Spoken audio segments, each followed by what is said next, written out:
ठीक, तो आज के क्लास में हम लोग पढ़ने वाले हैं क्रॉप के बारे में, जिसका नाम है कि आपका एप्रिकॉट। ये एप्रिकॉट क्रॉप जो है वो ऑलमोस्ट सिमिलर होगा लाइक पीच एंड प्लम। बहुत सारी सिमिलैरिटीज आपको देखने को मिलेगी जो कि पीच और प्लम में था। कुछ न्यू चीजें मिलेंगी जो कि फ्रूट की खुद की कैरेक्टरिस्टिक है, अदरवाइज ऑलमोस्ट चीजें जो है आपकी सिमिलर मिलेगी। ठीक है,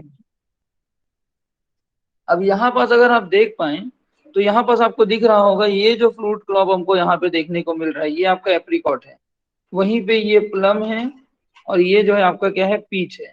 अगर बेसिक डिफरेंस या सिमिलैरिटी की बात करें तो आप देख पाओगे कि एप्रिकॉट और पीच दोनों के ही स्किन में आपको क्या देखने को मिलते हैं, हेयर्स देखने को मिलते हेयर। हैं, जबकि प्लम में आपको स्मूथ एंड वैक्सी स्किन देखने को मिलता है ना। ये चीज आप लोगों को याद रखना है। ठीक है, तो एप्रिकॉट ये अगर आप पहचानने के लिए देखना चाहें तो देख पा रहे हो आप, ऑरेंजिश येलो कलर का ये प्रॉपरली आपका फ्रूट होता है। ठीक है, ये चीज क्लियर है सभी लोगों को? जी सर। ओके, ओके, आप लोग यस नो बोलिएगा। आजकल मौसम खराब होने के कारण इंटरनेट का थोड़ा सा इशू हो रहा है, तो नेटवर्क फ्लक्चुएशन हो रहा है सभी साइड। तो आप लोग प्रॉपर रिस्पॉन्स देते रहिएगा ताकि मैं श्योर रहूं कि हाँ आवाज जा रही है। ठीक है, और जहां प्रॉब्लम होगा तो बताइएगा।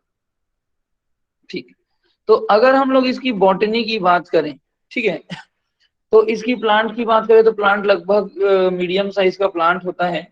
ठीक है, अगर हम लोग इसके फ्लावर की बात करें, आपका किसका, एप्रिकॉट का, तो एप्रिकॉट में जो फ्लावर है वो सिमिलरली होता है किसके जैसा, पीच, प्लम या चेरी, इनमें जैसा फ्लावरिंग आता है वैसे ही प्रकार का होता है। ये व्हाइट कलर का होता है, व्हाइट फ्लावर होता है। और वही जैसे बताए थे इस प्रकार से वाला जो सिंगल सिंगल क्या बोलेंगे इसको, सिंगल कार्पल वाला जो फ्लावर नहीं होता है, हमने देखा था एप्पल में मल्टी कार्पिलर ही होता है, और इन सब में नडी के जितने भी हैं जैसे कि peach, plum, cherry, apricot, almond, इन सब में सिंगल कार्पल वाले फ्रूट होते हैं। तो फ्लावर ऑलमोस्ट सॉरी फ्लावर होते हैं ऑलमोस्ट सिमिलर होते हैं, जैसा कि आपने पीच में, प्लम में, चेरी में देखा हुआ है। चेरी में अभी देखेंगे, पीच प्लम में जैसा आपने देखा हुआ है। ठीक है, फ्लावरिंग यहाँ पे भी या तो 1 ईयर ओल्ड वुड में आएगा यानी कि ब्रांच में आएगा, या तो फिर 1 ईयर ओल्ड स्पर में आएगा। ठीक है, फ्लावरिंग सिंगली यानी कि सॉलिटरी भी आ सकते हैं, सिंगल सिंगल भी आ सकते हैं, या फिर जैसा हमने बीच में पढ़ा था कभी कभी क्लस्टर ऑफ 3 फ्लावर या कुछ क्लस्टर में भी देखने को मिलता है। तो फ्लावर सिंगर में भी आ सकते हैं, क्लस्टर में भी आ सकते हैं। जनरली ये देखा गया है कि जब ये 1 ईयर ओल्ड वुड में आता है तो ये सिंगल आता है फ्लावर, और स्पर में जनरली क्लस्टर में आता है फ्लावर। ठीक है, कलर जो है इसका white flower, white to generally pink type का फ्लावर होता है, व्हाइट टू पिंक फ्लावर हमको देखने को मिलता है। क्लियर है ये चीज botany? Yes sir. Yes sir. Flower से रिलेटेड सभी लोगों को। अगर मैं इसके फ्लावर के और डिटेलिंग में जाना चाहूँ तो ठीक है, तो फ्लावरिंग अपनी क्या होती है इसमें, लगभग इसमें फ्लावरिंग आती है आपकी कब, मार्च अप्रैल के महीने में। मार्च अप्रैल यानी कि फर्स्ट वीक ऑफ मार्च में इसमें फ्लावरिंग आ जाती है, फर्स्ट वीक ऑफ मार्च में इसमें फ्लावरिंग आती है। इसमें सर एक स्पीसीज है जिसे कहते हैं, हाँ बोलिए, कुछ बोल रहे हैं? सर 1 ईयर ओल्ड तो इस पर ही कहलाएगा ना, तो फिर सिंगल और क्लस्टर कैसे? सिंगल और क्लस्टर, सिंग देखो 1 ईयर ओल्ड ब्रांच या 1 ईयर ओल्ड स्पर में फ्लावरिंग आती है। अब ये ब्रांच में या स्पर में एक जगह पे एक एक फूल ही आ सकता है, हो सकता है एक जगह पे एक ही फूल आए, या फिर हो सकता है एक जगह पे 2-3 फूल आए। तो 2-3 फूल आए तो इसे क्लस्टर कहेंगे, और एक जगह पे एक ही फूल आए तो सॉलिटरी या सिंगल कहेंगे। ये उस रेस्पेक्ट में बोल रहा है कि जनरली जब ब्रांचेस में फ्लावरिंग आती है तो एक जगह पे एक ही फूल आता है, सॉलिटरी। लेकिन जब स्पर में फ्लावरिंग आती है तो स्पर में हो सकता है एक ही जगह पे 2 से 3 फ्लावर एक साथ आ जाए, ये बोलना चाह रहा है। समझ में आ रहा है क्या बोलना चाह रहा है वो? यस सर, पर सर 1 ईयर ओल्ड जो वुड हो जाती है, ब्रांचेस होती है, इस पर बोलते हैं ना? नहीं, ऐसा कुछ नहीं है। एक हमने पढ़ा था याद है, एप्पल में एक होते हैं लॉन्ग टाइप के शूट और एक होते हैं शॉर्ट लेंथ के शूट, लंबे जिनके ब्रांचेस में नोड्स, इंटर नोड बहुत दूर दूर होते हैं, और एक ऐसा होता है जो शॉर्ट लेंथ के शूट होते हैं जिसमें पास पास में इंटर नोड नोड होते हैं। याद है? तो ये जो शॉर्ट यस सर। लेंथ वाले इंटर यस सर। नोड होते हैं, ब्रांच होते हैं, इसे हम स्पर कहते हैं। ये स्पर 1 ईयर ओल्ड हो सकता है, 2 ईयर ओल्ड हो सकता है, 3 ईयर ओल्ड हो सकता है, जितना चाहे ओल्ड हो सकता है, वो उसका उम्र है। ठीक है, तो ब्रांच की लंबाई के हिसाब से, मतलब ये दो अलग अलग प्रकार के ब्रांच होते हैं, उस हिसाब से उसे स्पर कहा जाता है। ठीक है, फोटो दिखाया था, याद है? तो स्पर जो है एज के बेसिस पे नहीं कहा जाता है, स्पर जो है इसके मॉर्फोलॉजी के बेसिस पे कहा जाता है। ठीक है, यस सर। ओके। अब देखो हमने क्या देखा, इसमें फ्लावरिंग जनरली मार्च अप्रैल में आता है, बट इसमें एक स्पीसीज है जिसे कहते हैं प्रूनस म्यूमे। ठीक है, इसमें जो है फेब्रुवरी में ही फ्लावरिंग आ जाता है, ये अर्ली फ्लावरिंग के लिए रिस्पॉन्सिबल है। ठीक है, अर्ली फ्लावरिंग करता है।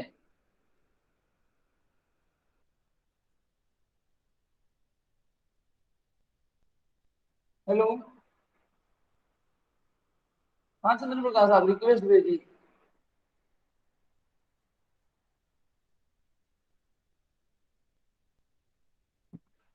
ठीक है, तो ये क्या हो गया आपका प्रियनस म्यू में। अब देखो फ्लावरिंग में ही हम लोग आगे जा रहे थे, फ्लावरिंग एक बार कंप्लीट हो गई। अच्छा, एक और चीज याद रखना, चूंकि इसमें मार्च के महीने में फ्लावरिंग आ जा रहा है, तो ये जो है कहीं ना कहीं स्प्रिंग फ्रॉस्ट के लिए भी ससेप्टिबल होगा, तो स्प्रिंग फ्रॉस्ट से डैमेज होने के चांसेस होते हैं, तो स्प्रिंग फ्रॉस्ट के लिए ये ससेप्टिबल होता है। ठीक है, क्लियर है यहाँ तक? Yes sir. ठीक, अब देखो हमको फ्लावरिंग समझ में आएगी। अब अगर अपन इसकी पॉलिनेशन की बात करें, तो फ्रूट में पॉलिनेशन कौन करता है? तो फ्रूट सभी के सभी क्या होते हैं? एंटीमोफिलस फ्रूट होते हैं। इसमें बी, वास्प, बटरफ्लाई, ये सब इसमें पॉलिनेशन करने के काम करते हैं। इसमें जो है जनरली सेल्फ इनकम्पेटिबिलिटी नहीं पाई जाती। ये क्या होते हैं? सेल्फ फ्रूटफुल होते हैं। एक बार आप लोग अपना हैंडबुक में क्या रेफरेंस दिया हुआ है इसको पढ़ के मुझे बताइएगा, सो दैट अगर कोई वेरिएशन हो तो मैं क्रॉस चेक करूं, बट जितना मैंने अभी तक 2-3 बुक से पढ़ा है उसमें ये सेल्फ फ्रूटफुल दिया हुआ है। ठीक है, तो एक बार हैंडबुक आप लोग क्लास के यस बाद सर। एक बार जरूर पढ़िएगा। ठीक है, तो आपका जो पर्टिकुलर एप्री सेल्फ फुल सर दिए। सेल्फ फ्रूटफुल है, सेल्फ सेल्फ फ्रूटफुल फ्रूटफुल है ही सर। दिया। हाँ सेल्फ ठीक दिए। है ना, तो पॉलिनेशन इसमें क्या होता है, जनरली ये एंटोबोविलस क्रॉप है और इसमें सेल्फ फ्रूटफुल होते हैं, इसमें सेल्फ इनकम्पेटिबिलिटी नहीं पाई जाती, बट ऐसा नहीं है कि किसी में नहीं पाई जाएगी, है ना। इसमें क्या होते हैं, इसके कुछ एक्सेप्शन है। फॉर एग्जांपल पीच भी सेल्फ फ्रूटफुल था, पर उसमें J H Hale, Elberta, Julie Elberta, Helberta, ये सब एक्सेप्शन थे ना। वैसे ही इसमें भी कुछ एक्सेप्शन है जिसमें गैमिटोफाइटिक सेल्फ इनकम्पेटिबिलिटी पाई जाती है। इनका एग्जाम्पल है परफेक्ट चारमगाज, सनड्रॉप और रीलैंड। ये जो 3-4 क्रॉप हैं, सॉरी, इसमें हम लोगों को क्या देखने को मिलता है? सेल्फ इनकम्पेटिबिलिटी देखने को मिलता है। ठीक है, क्लियर है? एग्जाम्पल अगर आप लोग को याद होना हो तो पीएससी डी। ठीक है, पीएससी डी, सर वैरायटी एक बार पढ़िए। परफेक्ट, चारमगाज, सनड्रॉप और रीलैंड। पी परफेक्ट, और S for sundrop, C for Charmagaz. इसको एक काम करना, आरपीएससी कर लेना, राजस्थान पीएससी करके, तो इसमें चारों नाम याद हो जाएगा।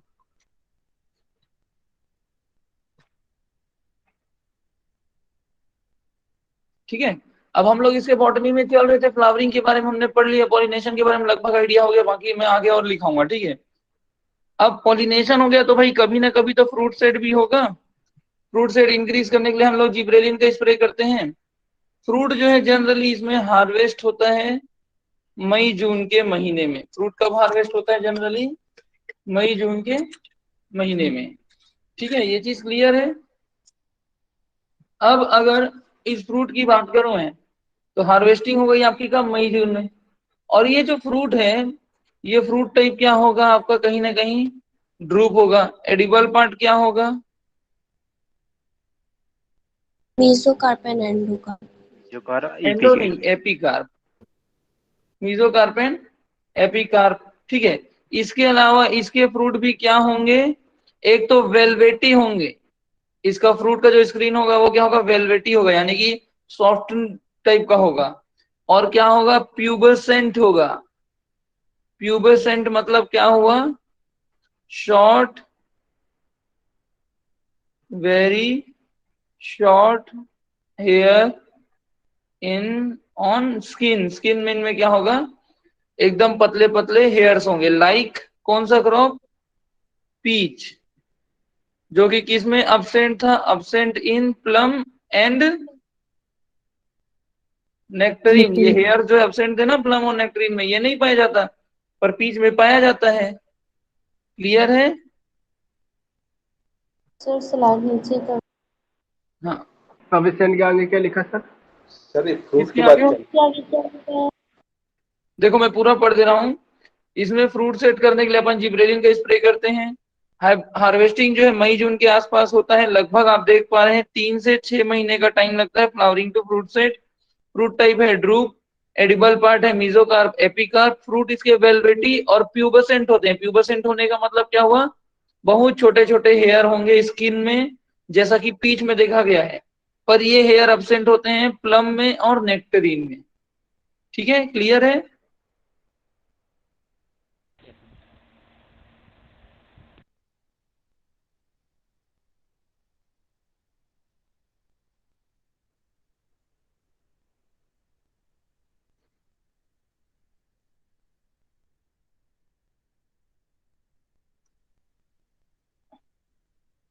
घनश्याम, आप ओल्ड वाले स्टूडेंट हैं या अभी न्यू स्टूडेंट हैं? Sir old one sir. अच्छा, ओके।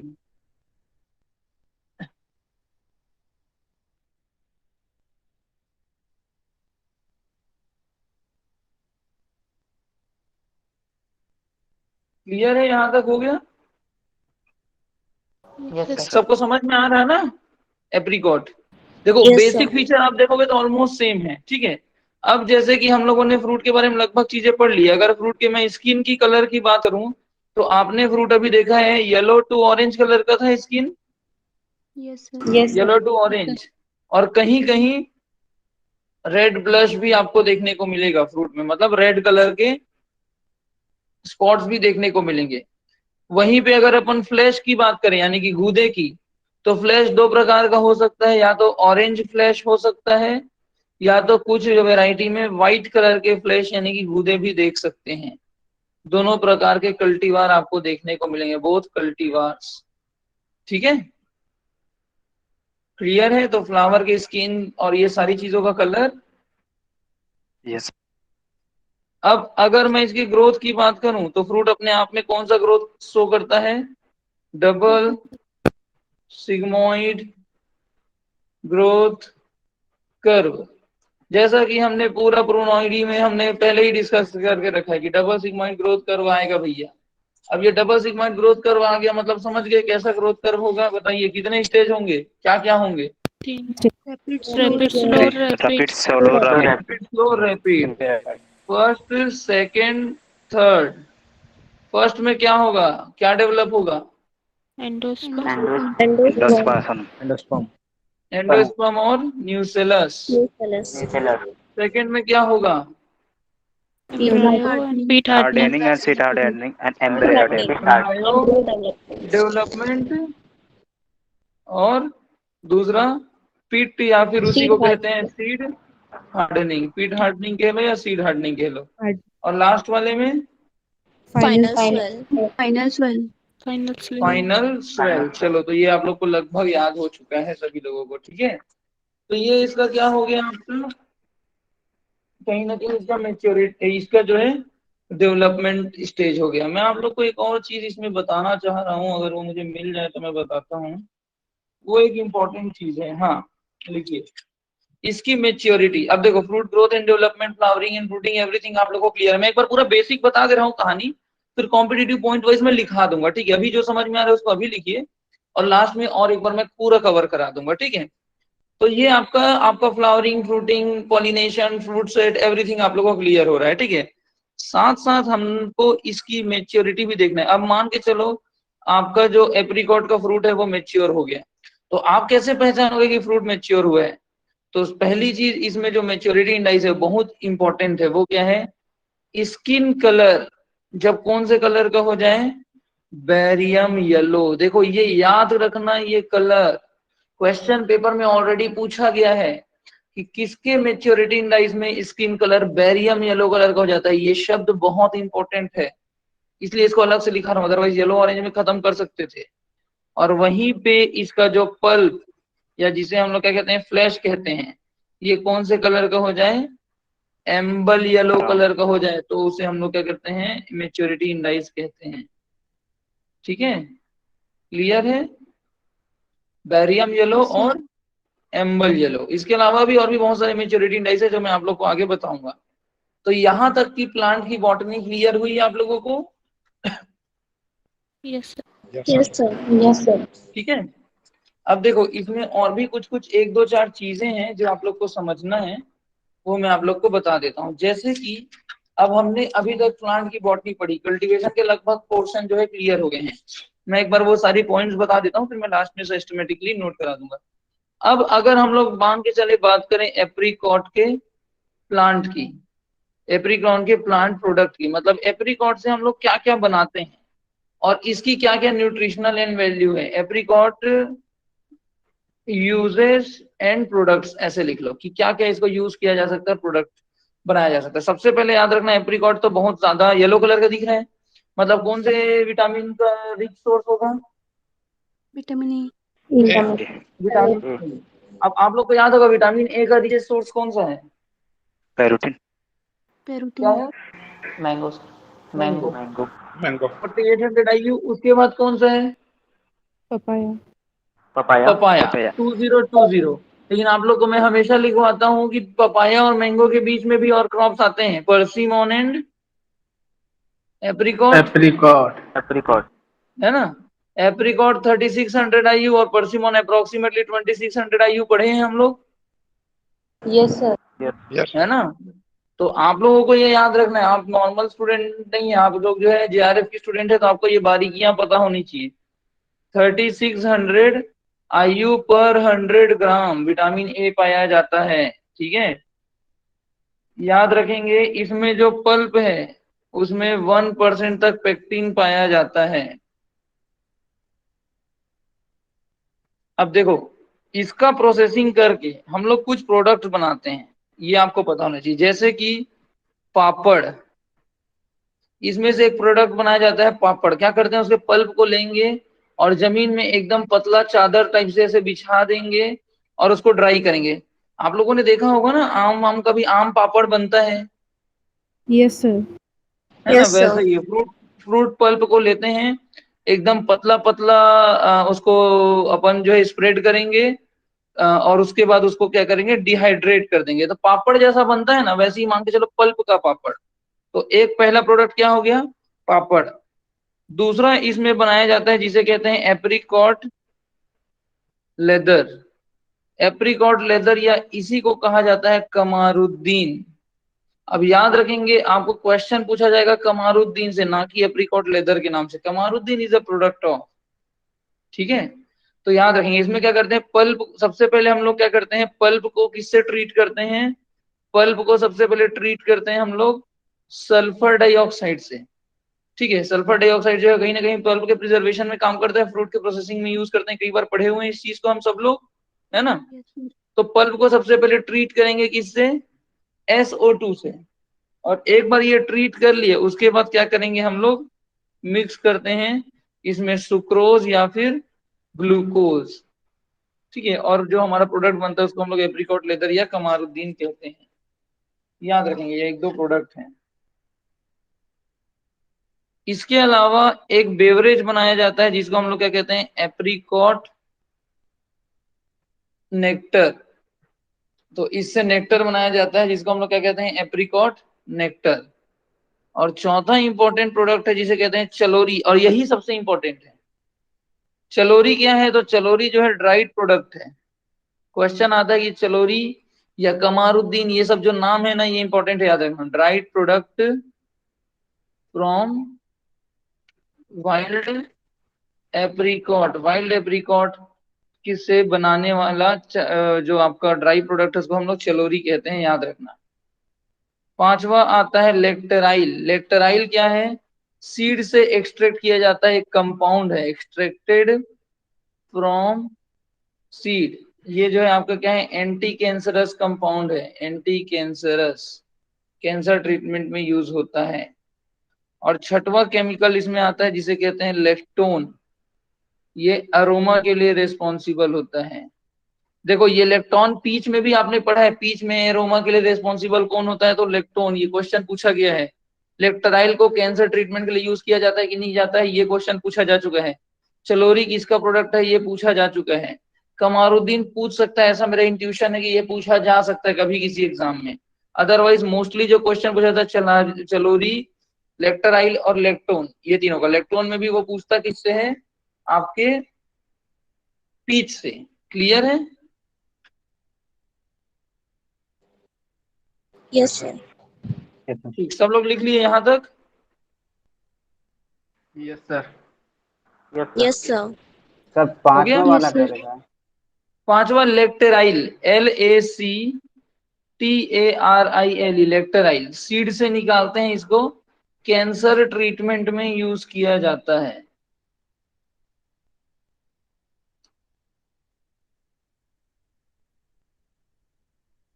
सर छठवा लेक्टोन, LACTONE, अरोमा के लिए रिस्पॉन्सिबल है। ये तो आपने पीच वगैरह में भी पढ़ा हुआ है। ठीक, हमने बॉटनी में सबके बारे में पढ़ा। हमने फ्लावर की बॉटनी देखी, हमने फ्रूट की बॉटनी देखी, हमने फ्लावरिंग टू फ्रूट सेट देखा, सारा चीज देखा। हमने एक चीज मिस कर दिया, जो था क्या? सीड। याद है? सीड की बॉटनी हमने नहीं देखी है कि नहीं? तो इसमें जो सीड होते हैं ना, सीड दो प्रकार के होते हैं। अब देखो ये हो गया सीड। आउटर जो लेयर होता है उसको हम लोग क्या कहते हैं? Seed coat. और अंदर में हमको क्या मिलता है? एक एंडोस्पर्म मिलता है और दूसरा एम्ब्रायो, है ना? एम्ब्रायो में क्या होते हैं? दो कैटिलिडन होते हैं।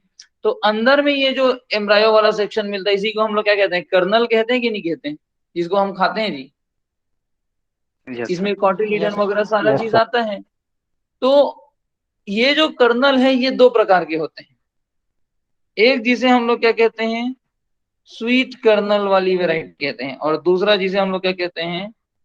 बीटर कर्नल वाली वैरायटी कहते हैं। याद रखेंगे, एप्रिकॉट में अपने आप में एमिगडेलिन केमिकल पाया जाता है, लेकिन ये एमिगडेलिन केमिकल जो है, ये जो स्वीट टाइप के जो कर्नल वैरायटी होती है, इसमें क्या होता है? कोई भी एमिगडेलिन नहीं पाया जाता। अगर आप लोग को याद होगा तो मैंने पहले भी बताया था कि लगभग सभी क्रॉप के सीड में एमिगडेलिन पाया जाता है प्रोनोइडी में, केवल और केवल आलमंड के कमर्शियल कल्टीवार्स और स्वीट कर्नल वाले एप्रिकॉट को छोड़ के। याद है? बताया था ये बात पहले भी, Yes, sir. Yes sir. Yes sir. है Yes, ना? sir. Yes, sir. तो देखो जो आपके स्वीट कर्नल होते हैं इसमें कोई भी एमिगडेलिन नहीं पाया जाता। एमिगडेलिन नहीं पाए जाने के कारण इसमें कोई कड़वाहट नहीं पाई जाती है, और इसका जो टेस्ट होता है वो किसके जैसा होता है? टेस्ट लाइक आलमंड, आलमंड के जैसा टेस्ट होता है। तो इसको हम लोग जो है ऐड कर सकते हैं जैम में, can be added to jam, jam वगैरह में ऐड कर सकते हैं। ये जो है आलमंड का सब्स्टिट्यूट के रूप में काम करता है, as an paste, substitute as paste. Almond के सब्स्टिट्यूट के रूप में काम करता है, किसमें? कौन से फॉर्म में? पेस्ट के फॉर्म में, पेस्ट के फॉर्म में। ठीक है। वहीं पे अगर अपन बीटर कर्नल की बात करें तो इसमें क्या पाया जाता है? कंटेन एमिगडेलिन, एमिगडेलिन पाया जाता है। अगर आप इसे खा लो तो ये क्या होता है? अपने आप में पॉइजनस होता है। क्या होता है? ये एमिगडेलिन जो है, जैसे ही हम खाते हैं तो डाइजेशन के दौरान, जब इसमें डाइजेशन होता है तो क्या होता है? हाइड्रोलाइज होता है। हाइड्रोलाइज यानी कि पानी से रिएक्ट करता है, पानी से मिक्स होता है, और किसमें कन्वर्ट हो जाता है? Converts to HCN। HCN, जो कि बहुत ज्यादा हार्मफुल। ठीक है। तो दो प्रकार के कर्नल पाए जाते हैं, स्वीट कर्नल और बिटर कर्नल। याद रहेंगे? Yes, Yes, sir. sir. Yes, चलिए sir. एक दो कॉन्सेप्ट और है, उसके बाद तो सिर्फ नोट ही करना है, ठीक है। यहाँ तक क्लियर है सब लोगों को? अब देखो, Yes, sir. ये जो स्वीट कर्नल है इसमें एमिग्डालिन नहीं है। इसके लिए जो जीन रेस्पॉन्सिबल है वो कौन से है? Single dominant gene. Single dominant gene के स्वीट कर्नल, अगर क्वेश्चन आए कि एप्रिकॉट में स्वीट कर्नल वाला कैरेक्टर किससे गवर्न होता है? Single recessive gene, single dominant gene, cytoplasmic inheritance, multiple gene, तो क्या लिखोगे? Single dominant gene. और बीटर कर्नल जो है क्या हो गया उस हिसाब से? Single recessive gene. इस चीज को याद रखना। इसको कैसे याद करना, उसका कॉन्सेप्ट का मैं एक और क्लास अभी लूंगा इन लोग का, जैसे ही हॉर्टिकल्चरल क्लासिफिकेशन खत्म होगा न्यू बैच में। तो जितने भी स्टूडेंट्स हैं जो भूल गए होंगे तो एक बार वो क्लास अटेंड कर लेना। वैसे आप लोग को मैं डोमिनेंट और रिसेसिव कैसे चूज करना है ये मैं सिखाया था, याद है? इसके ऊपर पूरी क्लास हुई थी। Yes, sir. Yes. हाँ, तो वो वाला नोट्स एक बार मुझे सेंड कीजिएगा, जिसके किसी के पास भी अगर सिस्टमेटिकली लिखा होगा। मुझे एक्चुअली मिल नहीं रहा था इसलिए अभी तक क्लास हुई नहीं है उसकी, तो वो करना है, ठीक है। यहाँ तक क्लियर है सबका? आगे बढ़े। Yes. हाँ, अब एक दो इसमें देखो, इसमें लगभग हमने इसकी बॉटनिकल डिस्क्रिप्शन देख लिया, हमने इसका फ्लावरिंग फ्रूटिंग देख लिया, ऑलमोस्ट चीजें हम लोगों ने जो समझने लायक थी वो देख ली हैं। अब एक दो चीजें रह गई हैं इसमें, एक सिंगल चीज और रह गया है, वो हम लोग और देख लेते हैं, ठीक है। वो है रूट एस्फिक्सिया। इसमें एक सर प्रॉब्लम पाई जाती है जिसे क्या, हाँ बोलिए। इसमें लिखा जैसे कि है मान लो, मतलब जो हाँ बोलिए सर बोलिए। सर जो व्हाइट फ्लेश होती हैं वो सर जो होती है स्वीट कर्नल की, स्वीट मतलब एप्रिकॉट होती है, और जो व्हाइट येलो प्लेट होते जो हैं है वो वो स्वीट कर्नल होती ये सर ये हैंड बुक में लिखा है। है। हाँ हाँ। एंड येलो वाला जो होता है और बिटर। बीटर कर्नल होता है। हाँ, तो वो क्या बोलते हैं उसको, वहां पास वो होगा, लिंकेज होगा दोनों जीन के बीच में, तो वो कई बार म्यूचुअल होता है। जैसे कि इसके बारे में मैं कहीं पे मैं भी पढ़ा था, जब मैं पढ़ रहा था,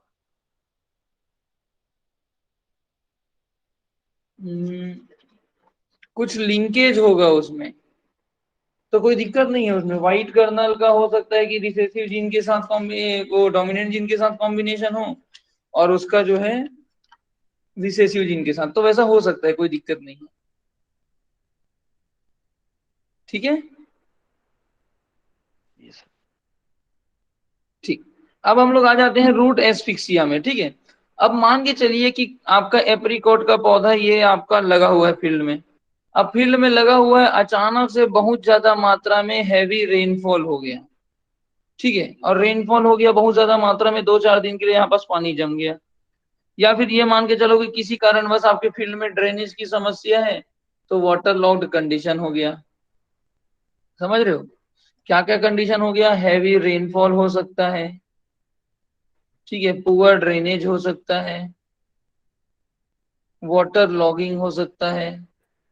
इस प्रकार की समस्या अगर पौधे में आ गई, तीनों ही केस में क्या हो रहा है कि ये जो सॉइल का सरफेस है यहाँ आसपास, ठीक है, ये वाला जो एरिया है ये, इसमें कहीं ना कहीं क्या हो रहा है, वाटर स्टेगनेंट कंडीशन में आ जा रहा है, यहाँ पास वाटर जो है रुक जा रहा है। अगर इस पोर स्पेस में, यहाँ पास का जो जमीन है और इसके जमीन के निचले हिस्से के जो पोर स्पेस है, यहाँ पे अगर पानी जमा हो गया, मतलब यहाँ पास किस चीज की कमी हो जाती है? ऑक्सीजन, या फिर कह सकते हैं एयर की कमी हो जाती है कि नहीं? जैसे ही ऑक्सीजन की कमी हुई पौधे में, क्या कंडीशन आ जाता है? रेस्पिरेशन एनएरोबिक नहीं हो। कंडीशन में आ जाता है वो जगह। इंस्पिरेशन नहीं कर पाते। हाँ, एनएरोबिक कंडीशन में आ गया, ऑक्सीजन की कमी हो गई, मतलब क्या हो जाएगा? रेस्पिरेशन की प्रक्रिया रिड्यूस हो जाएगी। और रेस्पिरेशन की प्रक्रिया जैसे ही रिड्यूस हुई, पौधे के अंदर एनर्जी खत्म हो गया, तो वो क्या करेगा? Water absorption and all everything, इसमें वाटर एब्जॉर्प्शन, न्यूट्रिएंट एब्जॉर्प्शन, ठीक है, ये सब क्या होने लगेंगे? रिड्यूस होने लगेंगे। आप लोग को पता होगा कि भाई पौधे के रूट में आप जो है पानी को ऐसे भर दोगे तो वो ग्रेविटेशनल वाटर जो जहां आसपास फील्ड में उसको एब्जॉर्ब नहीं कर सकता, पौधे की रूट की खासियत होती है वो केवल कैपिलरी वाटर को एब्जॉर्ब कर सकता है। आप जो है कितना ही ज्यादा पानी यहाँ पास दे दो उससे कोई फर्क नहीं पड़ता, है कि नहीं। तो पौधा क्या होता है, पानी को एब्जॉर्ब नहीं कर पाता और बल्कि एनारोबिक कंडीशन हो जाता है, जिससे क्या होता है, रेस्पिरेशन प्रॉपर नहीं होता, तो एब्जॉर्प्शन मिनरल न्यूट्रिएंट का और फर्दर रूट के जितने भी प्रोसेस हैं वो रुक जाते हैं। इसके अलावा एनारोबिक कंडीशन में कुछ बैक्टीरिया एक्टिव हो जाते हैं जो कि और रूट को डिटोरियोरेट करने का काम करते हैं। समझ पा रहे हो। तो कहीं ना कहीं पानी के जमा होने से ऑक्सीजन की कमी हुई और उससे कई सारे प्रॉब्लम क्रिएट हो रहे हैं। इससे क्या होता है, जो पौधा है वो धीरे धीरे विल्ट होने लगता है, झुलसने लगता है और ड्राई होने लगता है।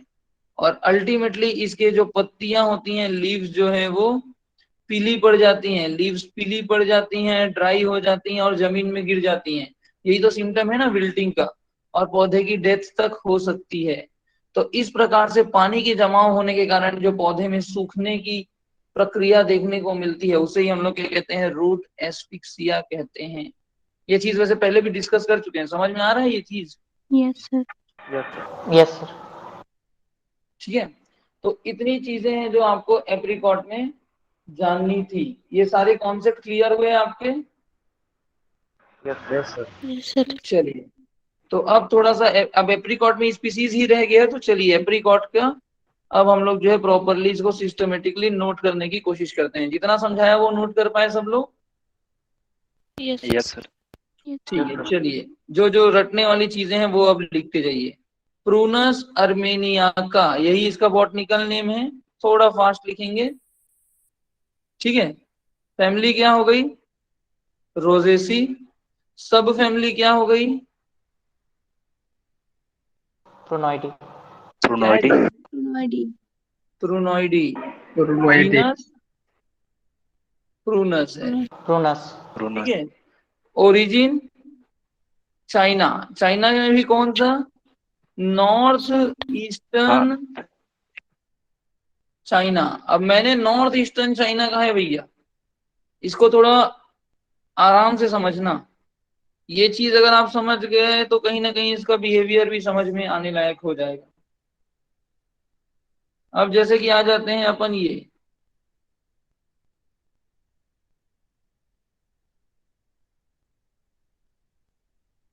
ये रहा चाइना, ये इसका सेंटर है। नीचे को क्या कहूंगा, north south east west. South sir.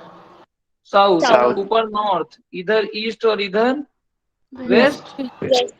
अगर मैंने नॉर्थ ईस्ट कहा है तो कहीं ना कहीं कौन से पोर्शन की बात हो रही होगी, इस पोर्शन की बात हो रही होगी, north east. Yes sir. Yes, sir. North Yes, sir. East China मतलब क्या हुआ, आपका चाइना और रशिया का ये जो बॉर्डर है ना, इस एरिया की बात कही जा रही है। नॉर्थ ईस्ट चाइना मतलब कहाँ पास, रशिया बॉर्डर के आसपास। अब देखो भैया, हमने पीच भी पढ़ा, हमने प्लम भी पढ़ा, उन लोगों का ओरिजिन कहीं ना कहीं इन एरिया या इन एरिया में था। पीच इस एरिया में था, इस कारण इसको कहीं ना कहीं ह्यूमिड कंडीशन देखने को मिला था, याद है। प्लम जो यस है सर। यहाँ पास ओरिजिनेटेड था, लेकिन आपका जो पर्टिकुलरली एप्रिकॉट है वो कहाँ पे ओरिजिनेट हो रहा है, एकदम रशिया बॉर्डर में। अब आप यहाँ पे देखो, सूर्य की प्रकाश मैक्सिमम यहाँ तक पहुंचती है, कहीं ना कहीं समुद्र तट होने के कारण यहाँ पास नमी और टेम्परेचर उतना डाउन नहीं जाता। पर ये वाला एरिया को अगर आप देखोगे तो यहाँ पास सूर्य की प्रकाश इस एरिया के कंपैरिजन में बहुत कम पड़ती है। मतलब ठंड जो है यहाँ पास ज्यादा होगा, यहाँ पास ज्यादा होगा, सर ऊपर भी ज्यादा होगा। ऊपर वाले में Russia ज्यादा वाले. होगा। ऊपर आगे ज्यादा वाले होगा, में। है ना। तो यहाँ पास कंटिन्यूअसली आपको क्या मिलेगा पता है, बर्फ जमा हुआ मिलेगा।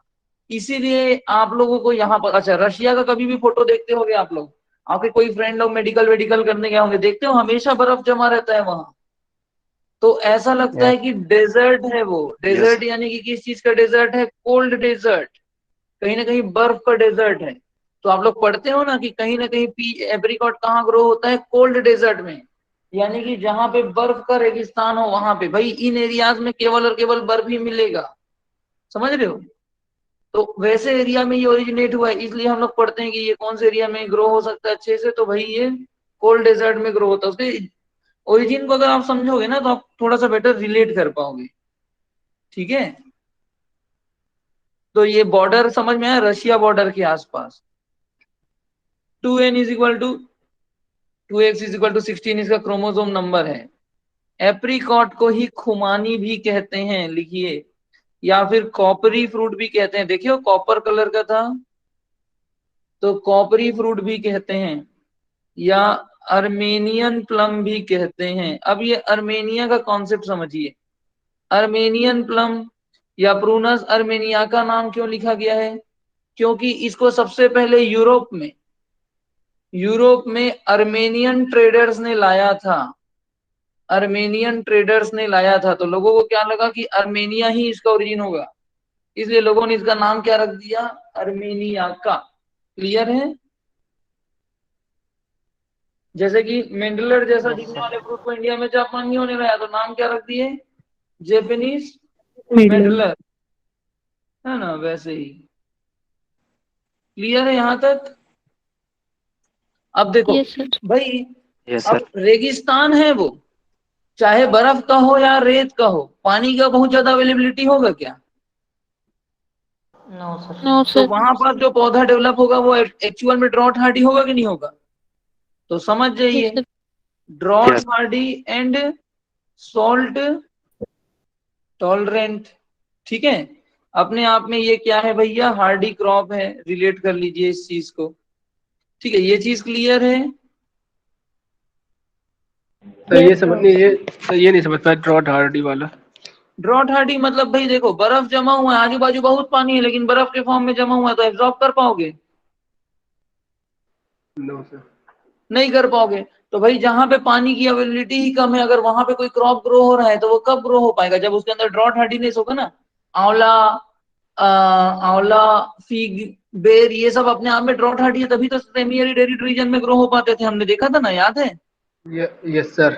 वैसे ही अगर ये कोल्ड डेजर्ट में ग्रो हो रहा है मतलब ड्रॉट हार्डी तो होगा ही, सॉल्ट टॉलरेंट तो होगा ही, तभी तो ग्रो हो पा रहा है। ठीक है, क्योंकि यहाँ लीचिंग और फर्दर प्रोसेसेस होंगे ही, पानी की कमी होगी ही। ठीक है, यस सर। ओके, चलिए यहां तक हुआ सबका? Yes sir. सर। ठीक। अब देखो, इसको एक काम करो, इसमें एक और चीज आप लोग लिख लीजिए, इसके क्लाइमेट में जो चीज आप पढ़ते हैं, ग्रोन इन कोल्ड डेजर्ट करके लिख लो।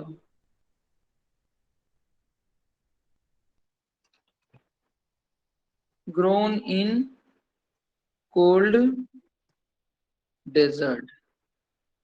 ठीक, यहां तक हो गया सबका?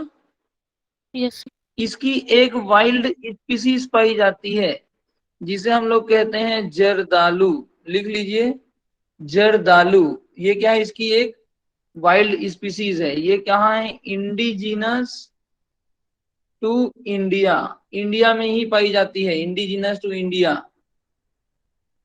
ठीक है, ये जो आपकी जो शिमला, शिमला की जो पहाड़ियां होती है ना, वहीं आसपास पाई जाती है, हिल्स ऑफ शिमला। या किन्नौर डिस्ट्रिक्ट है क्या हिमाचल प्रदेश में? Yes sir. Kinnaur district of Himachal Pradesh, वहीं आसपास ये पौधे पाए जाते हैं। ठीक है, ये जो जर्दालू है इसको as an root stock use किया जाता है। लिख लीजिए, ये जो जर्दालू है, या इसी को हम लोग क्या कहते हैं? चुल्ली भी कहते हैं। इसको as an root stock use किया जाता है। इसका एक क्वेश्चन आया था, मैं आप लोग को बताऊंगा। इस साल एक क्वेश्चन आया था, याद दिलाना मुझे रूट स्टॉक के सेक्शन में। ठीक है, यहां तक हुआ? सर वाइल्ड वाइल्ड, एप्रिकॉट के सीड को जरदालू कहते हैं ना? हाँ, वाइल्ड एप्रिकॉट को ही जर्दालू या चुल्ली के नाम से जाना जाता है। यहां तक क्लियर है? Yes sir. विटामिन ए कितना पाया जाता है? एरोमा किसके कारण होता है? ये सारी चीजें तो क्लियर है आप लोग को। एरोमा का कॉज क्या है? या तो लेक्टोन्स कह लो, या तो बेंजेल्डिहाइड। ठीक है, विटामिन ए तो 3600 IU पर 100 ग्राम। ठीक है, सुटेबल फॉर कौन से एरिया के लिए है?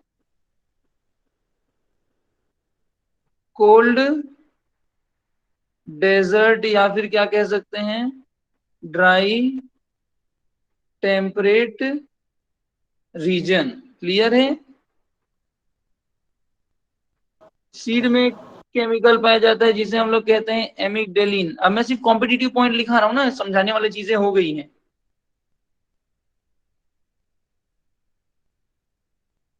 ठीक, अगर ओरिजिन की बात किया जाए तो वाइल्ड एप्रिकॉट का ओरिजिन होगा इंडिया और इसका चाइना, याद रखना। ठीक है, यहां तक क्लियर है? Yes sir. ठीक, इतना लिख लीजिए, फिर मैं आगे लिखाता हूँ।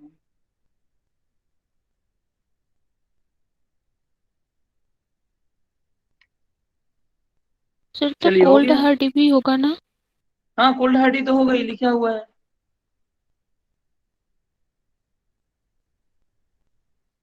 चलिए, अब आगे आते हैं।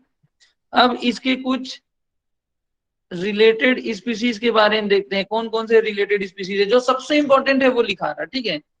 इसमें सबसे पहले अगर आप लोग को याद होगा तो हमने पढ़ा था प्रूनस मेमे, ठीक है। इसे कहते हैं जापानीज एप्रिकॉट। जब मैं आप लोग को फ्लावरिंग बता रहा था तो आप लोग को बताया हुआ था मैं, एक आप लोग को फ्लावरिंग बताया। एक मिनट रुकिएगा। Yes sir.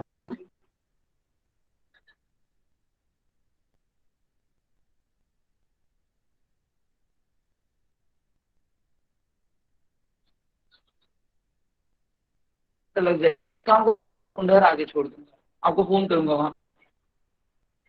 हाँ हाँ, ठीक है ना, ठीक है। हाँ हाँ ठीक है, मैं ये क्लास खत्म करके फोन करता हूँ। हाँ ठीक, यहाँ तक हुआ।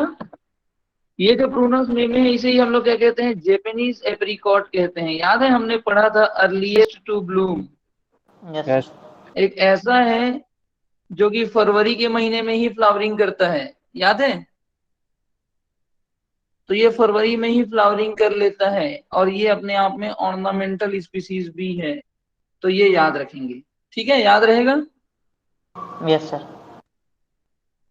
दूसरा प्रूनस साइबेरिका। साइबेरिका यानी कि क्या हो गया, साइबेरियन एप्रिकॉट। और जैसे ही साइबेरियन शब्द आपने सुन लिया, मतलब कौन सा कैरेक्टर आ गया इसके अंदर, cold Hardy nature. Cold Hardy. Cold है। लिख लीजिए कोल्ड हार्डी। ठीक है, ये अप टू -50 झेल सकता है, अप टू -50 डिग्री सेल्सियस। इसके जो फ्रूट होते हैं ना वो आलमंड के जैसे दिखते हैं, आलमंड लाइक, पर उसे आप खा नहीं सकते, नॉट एडिबल, एडिबल नहीं होते हैं। तीसरा स्पीसीज प्रूनस, अब देखो मैं लिखा दिया हूं, जितना याद होगा करना, हड़बड़ाने की जरूरत बिल्कुल नहीं है।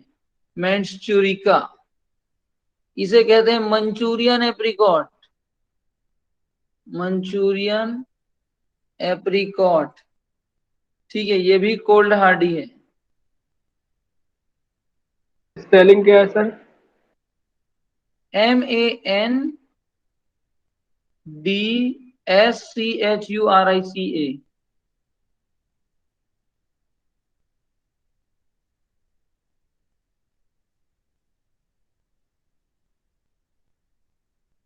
ठीक, क्लियर हुआ, कोल्ड हार्डी है ये भी। Yes sir.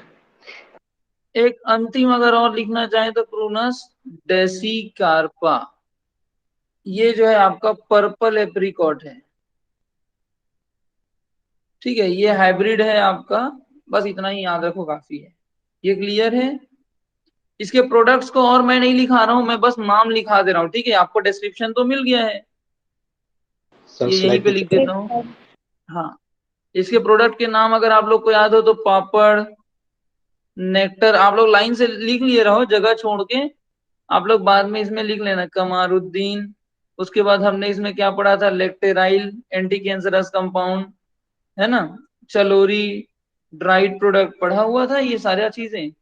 लेक्टोन जो यस कि सर। रेस्पॉन्सिबल है किसके लिए, एरोमा के लिए, या बेंजल्डिहाइड, ये चीज तो आपको पहले से क्लियर है, तो ये मैं अलग से नहीं लिखा रहा। ठीक है, क्लियर है।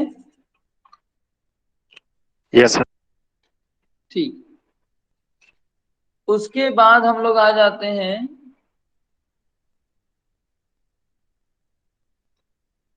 अब देखो आप लोग को याद है कि कोई भी पौधा किस में जाता है, डोरमेंट कंडीशन में जाता है।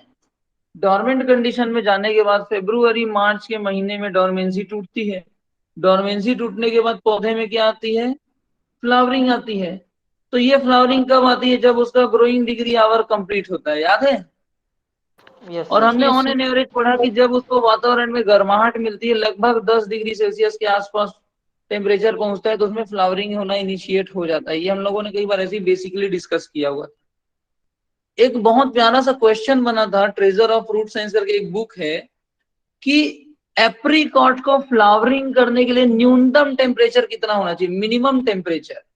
तो याद रखेंगे एप्रिकॉट को 6 डिग्री सेल्सियस चाहिए, कम से कम 6 डिग्री सेल्सियस होना चाहिए। 7, 8, 9, 10, 11, 12 हुआ तो बहुत अच्छी बात है। 6 डिग्री सेल्सियस जो है क्या है? Minimum temperature required for flowering. इससे नीचे टेम्परेचर रहा तो वो फ्लावरिंग नहीं करेगा। तो ये इसको स्टार मार्क कर लेना, ये क्वेश्चन ऑब्जेक्टिव टाइप बुक में एक में पढ़ा हुआ था। ठीक है, ये प्रॉपरली एप्रिकॉट की बात हो रही है। ठीक है, तो एप्रिकॉट में मिनिमम फ्लावरिंग करने के लिए 6 डिग्री सेल्सियस चाहिए।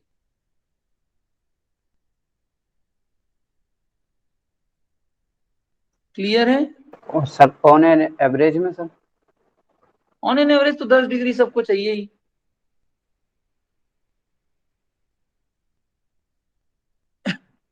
फिर नेक्स्ट आता है रूट स्टॉक। अगर हम लोग एप्रिकॉट के रूट स्टॉक की बात करें तो एप्रिकॉट में भैया रूट स्टॉक सबसे पहला क्या आता है? वाइल्ड एप्रिकॉट, जिसे हम लोग क्या कहते हैं? जर्दालू या फिर चुल्ली। लिखिए इसको, ठीक है? मैं क्वेश्चन लेके आ रहा हूँ।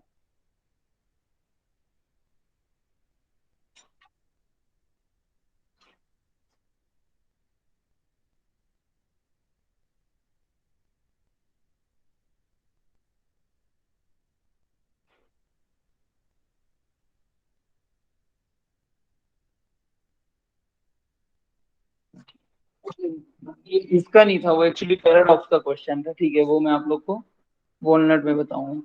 तो वाइल्ड एप्रिकॉट, जर्दालू या चुली, इसको as an root stock use किया जाता है। उसके अलावा एप्रिकॉट की कुछ वेराइटीज जैसे कि टिल्टॉन, मून पार्क, इसको रूट स्टॉक के रूप में यूज किया जाता है। लेकिन आपको याद रखना है जर्दालू क्वेश्चन यहीं से आएगा। दूसरा रूट स्टॉक आप याद रखेंगे हैगिथ। रेजिस्टेंट वैरायटी है क्या ये? हाँ हाँ, ये सब टिल्टॉन, मून पार्क, ये सब जो है नीमाटोड, जो आपके रूट नॉट नीमाटोड होते हैं ना, RKN, उसके लिए यूजफुल है। इसके बाद आता है हैगिथ, जो कि कोल्ड हार्डी है। अब देखो, इसके अलावा हमने क्या पढ़ा था कि ये सब जितने प्रोनोइडियम है ये इंटरकम्पेटिबल होते हैं, एक दूसरे के साथ ग्राफ्टिंग करके रूट स्टॉक के रूप में यूज किया जा सकता है, याद है? Yes Yes, sir. अब देखिए एग्जांपल, पीच सीडलिंग को भी as an root stock use किया जा सकता है, जैसे कि नेमागार्ड, नेमारेड, याद है? Yes, sir. यस ठीक है, इसके अलावा प्लम को भी as an root stock use किया जा सकता है। कौन सा? Prunus cerasifera. कौन सा है भैया ये? क्या है ये? डेमसन प्लम माइलोप्लम। बोलते हैं ना। वाटर लॉक्ड कंडीशन के लिए, समझ पा रहे हैं? सभी प्रकार के क्रॉप आपस में एक दूसरे से आके कंपेटिबल हैं। चेरी, एक सेंड चेरी होता है, ठीक है, इसको ड्वार्फिंग रूट स्टॉक के रूप में यूज किया जा सकता है। नैनकिंग चेरी, सेंड चेरी, वहां पर भी लिखवाया था। तो देख पा रहे हो, सभी क्रॉप एक दूसरे में as an root stock compatible है। इस कॉन्सेप्ट को याद रखना, कहीं पे आ जाए तो यूजफुल रहेगा। ठीक है, मतलब कहीं पे नहीं पता और तुक्का मारना हो तो ये काम आएगा। ठीक है, क्लियर है? सर ये लिख लीजिए। इसके अलावा रूट एस्फिक्सिया का एक प्रॉब्लम पढ़े थे, उसके लिए एक रूट स्टॉक है MP43। MP43 ये रूट एस्फिक्सिया के भी काम आता है और ड्वार्फिंग के भी काम आता है। क्लियर है यहां तक? Yes sir. सर ये पीच में भी तो होता है सर रूट एस्फिक्सिया? हाँ हाँ हाँ, वही है, वाटर लॉक कंडीशन के कारण जो सिम्टम देखने को मिलता है, दोनों में ही है। यस। मेनली एप्रिकॉट को याद रखना, टर्मिनोलॉजी यहाँ यूज हुआ है। ठीक है, तो सर जैसे क्वेश्चन आए रूट ऐसे दिया तो किस में लगाए, पीच या प्लम, दोनों, मतलब अगर एप्रिकॉट दोनों में? दिया होगा तो सर बोथ स्लाइड इन नीचे ऑप्शन कीजिए। देगा वो। ओके सर ठीक है, स्लाइड नीचे। दोनों का ही ऑप्शन आएगा।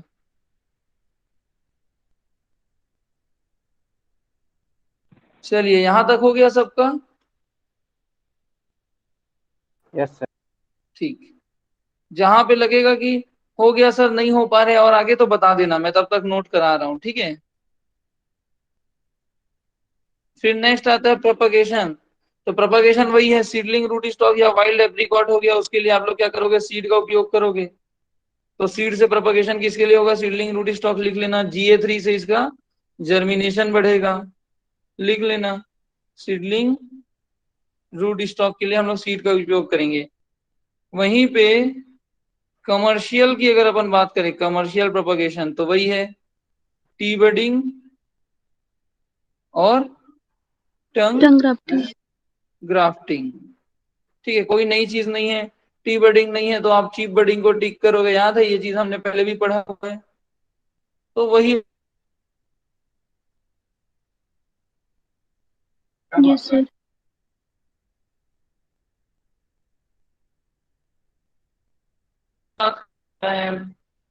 5 में सारी चीजें तो क्लियर है। आप करना है तो फरवरी मार्च सुटेबल है, बडिंग करना है तो जून जुलाई सुटेबल है। ये चीज आप लोग लगभग सभी जगह पे पढ़ चुके हो, है ना। अगर आपको हाई डेंसिटी प्लांटिंग करनी है तो आप क्या करोगे, शूट ग्रोथ को रिड्यूस करने की कोशिश करोगे। अब एक बात बताओ, जब भी शूट ग्रोथ को रिड्यूस करना है तो कौन से केमिकल का उपयोग करते हैं, SADH। SADH या फिर पैक्लोबुटराजोल। पैक्लोब्यूट्राजोल। तो यहाँ पे पैक्लोब्यूट्राजोल यूज होता है 2 ग्राम पर ट्री हम लोग 2 ग्राम का उपयोग करते हैं। ठीक है, अप्रैल के महीने में करते हैं, तो ये ग्रोथ को रिड्यूस कर देता है। ठीक है, तो कहीं पे आएगा तो एटलीस्ट आपको एक अंदाजा रहेगा ना कि हाँ यार SDP हमने भले नहीं पढ़ा है लेकिन ये 2 केमिकल है, तो आप तुक्का मार पाओगे।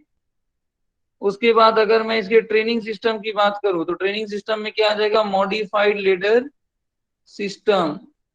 ठीक है, याद रखेंगे नॉर्मली मॉडिफाइड लेडर सिस्टम। लेकिन अगर आपको मैकेनिकल हार्वेस्टिंग वगैरह करवाना है तो वहां पास ओपन सेंटर सिस्टम का उपयोग होगा। बट क्वेश्चन अगर आएगा तो आपको मॉडिफाइड लेडर सिस्टम ही यूज करना है जब तक स्पेसिफिक बात ना हो। ठीक है, इसके बाद अगर मान के चलो फ्रूट बहुत ज्यादा मात्रा में लग गई तो हमें थिनिंग की आवश्यकता पड़ सकती है। थिनिंग अगर करना है तो हम लोग क्या करेंगे, कितने दिन के अंदर करेंगे, पीट हार्डनिंग से पहले करते हैं, याद है। Yes sir. Yes sir. Yes sir. ठीक है, तो इसमें फ्रूट थिनिंग करते हैं, इस प्रकार करते हैं कि 2 फ्रूट पर स्पर बचे, पर स्पर केवल 2 फ्रूट बचे। एप्पल में 3 to 4 फ्रूट था, याद है। ठीक है, थिनिंग के लिए वही आप NaA का 25 से 50 ppm यूज कर लो, वही पेटल फॉल स्टेज में। ठीक है, इसके बाद हमको तो पता है इसके पॉलिनेशन की अगर अपन बात करें तो आपका जो फ्रूट है वो क्या है, सेल्फ फर्टाइल है। ठीक है, इसका कुछ सेल्फ फर्टाइल और कौन से क्रॉप हैं, रोजेसी फैमिली में तो पीच है, पीच। और एक अगर आप लोग को याद हो तो क्वींस भी था, याद है। Yes sir. Yes sir. इसके अलावा सोर चेरी और वॉलनट पिकानट तो है ही है। वॉलनट पिकानट सेल्फ फर्टाइल है, लेकिन इसमें जो है प्रोटेंडरी प्रोटोगानी टाइप का कुछ कुछ स्ट्रक्चर पाए जाने के कारण इसमें जो है क्रॉस पॉलिनेशन पाया जाता है। ठीक है, तो याद रखेंगे सोर चेरी, पीच, क्वींस, ये जो है रोजेसी फैमिली के हैं जिसमें सेल्फ फर्टिलिटी पाई जाती है। अगर मैं इसमें एक्सेप्शन की बात करूं तो 4 वैरायटी देखे थे, RPSC, याद है। R फॉर रीलैंड, P for perfect, S for sundrop और C फॉर चारम गाज। अगर आप लोग PGR के उपयोग की बात करें तो याद रखेंगे फ्रूट सेट बढ़ाना है, कौन सा हार्मोन डालू बताइए, GA3. GA3 pre harvest drop रोकना है, प्री हार्वेस्ट ड्रॉप रिड्यूस करना है, कौन सा हार्मोन डालेंगे?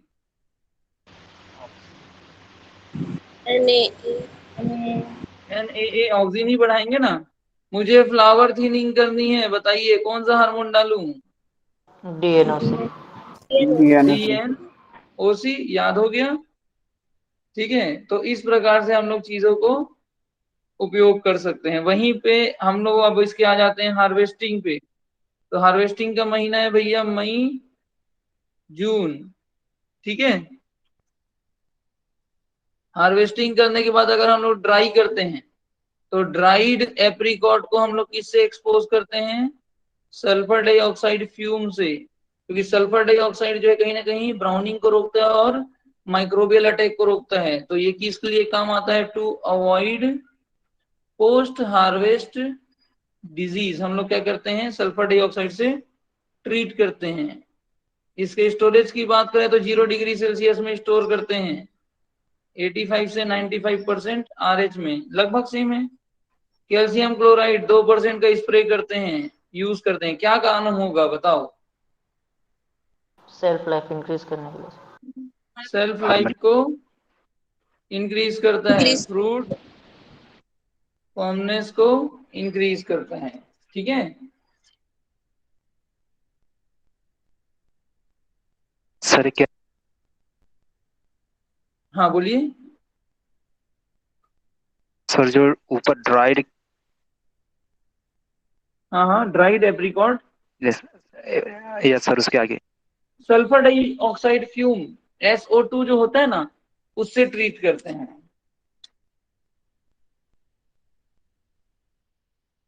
और नीचे से स्टोरेज 0, ये avoid post harvest disease, post harvest disease को अवॉइड करने के लिए। Yes sir.